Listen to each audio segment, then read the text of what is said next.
Hey, what's up guys? Welcome to FineGap, and in today's video I'm going to teach you that debouncing in JavaScript. By default, you can see that I have console here something, and for example, I want to search something, how to create a piece of paper. Now you can see that this function is called 34 times, if you can see at this position. But this is not the right thing.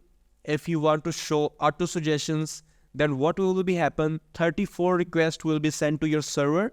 If you want to avoid this, you can use debouncing in JavaScript. In this video, I'm going to teach you. So let me teach you that what actual debouncing is. Let me refresh this, and now you can see that if I type here how to create, only this function is called one time. But piece of, so now you can see that this function is called. Basically, debouncing is a technique in JavaScript that our code will wait at a specific period of time, and when user will stop typing, then that function will be called, which will get the auto suggestions from our server and display to the user. So friends, video is going to be more important, and before starting the video, I request you to subscribe to our YouTube channel, and please share this video with those friends who want to learn web development. So without any delay, let's start.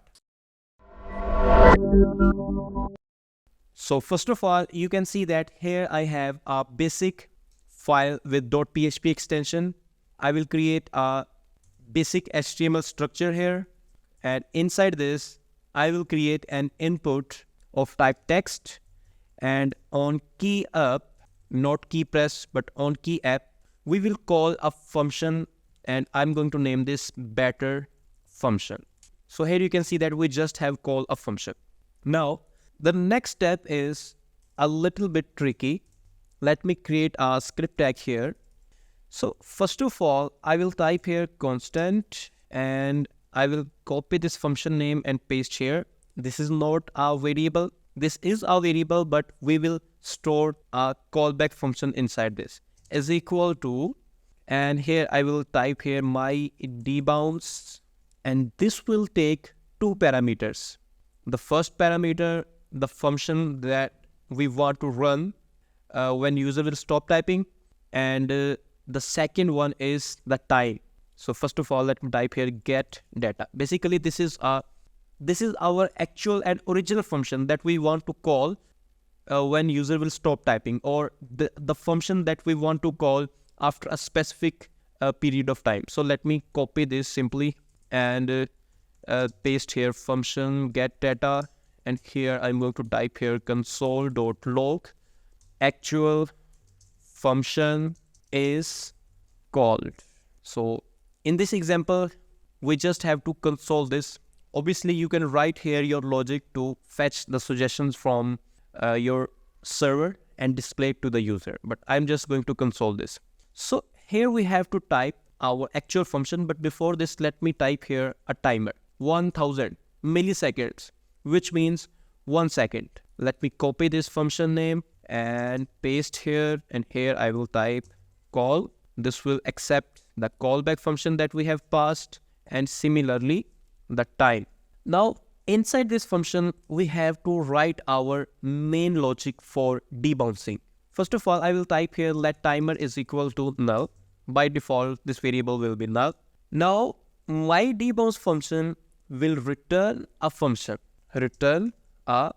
So I'm going to declare here an arrow function, and here I'm going to type args. Basically, this means that this function can accept any number of arguments inside this. And now inside this function, what we will do, first of all, we will check if timer. It means that if timer is not null, or if we have already set time, then first of all we will clear our timeout. We will clear timeout. Basically, this is a built-in web API function that is provided by browser. So what we will do, we will simply clear the timer. Otherwise, this is the main thing.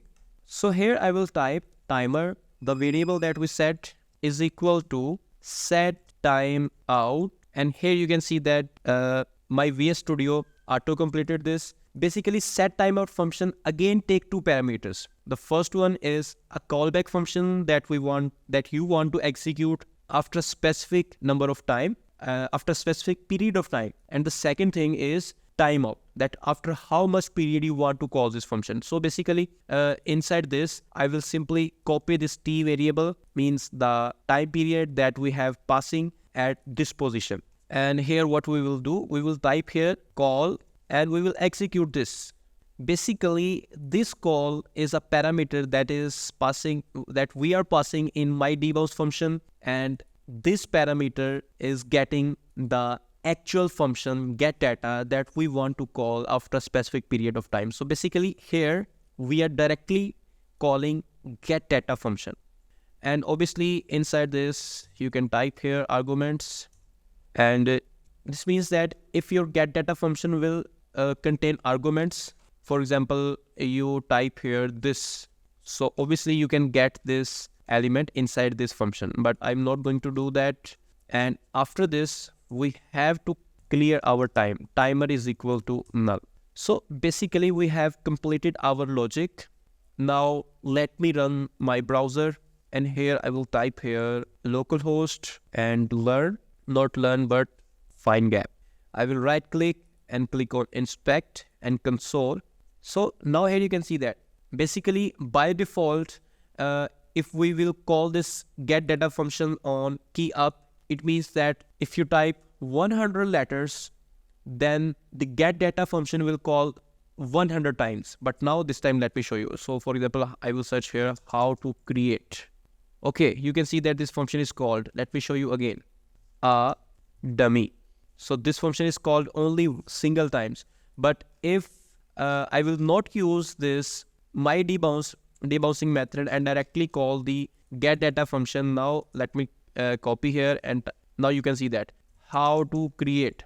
So you can see that I just have typed 13 characters, but my get data function is called 16 times. So it means that in actually if you will use this technique, the 16 requests will be sent to your server. That is not great, obviously. So obviously you can control the time. If you want to show the suggestions fastly, you can decrease this time from 1 second to half second. I means 500 milliseconds. So it's up to you that how much time period you want to give here. But basically this is our main technique. So let me copy this better function and paste that here, and that's it. Basically, obviously you can use this as an API. Here you have to type your actual function name, and here this is function that you have to call for debouncing. So friends, I hope that this video will be helpful for you. If you have any question, you can ask us in the comment section. We will try to answer your question. And please subscribe to our YouTube channel for our regular videos. And finally, thanks for watching.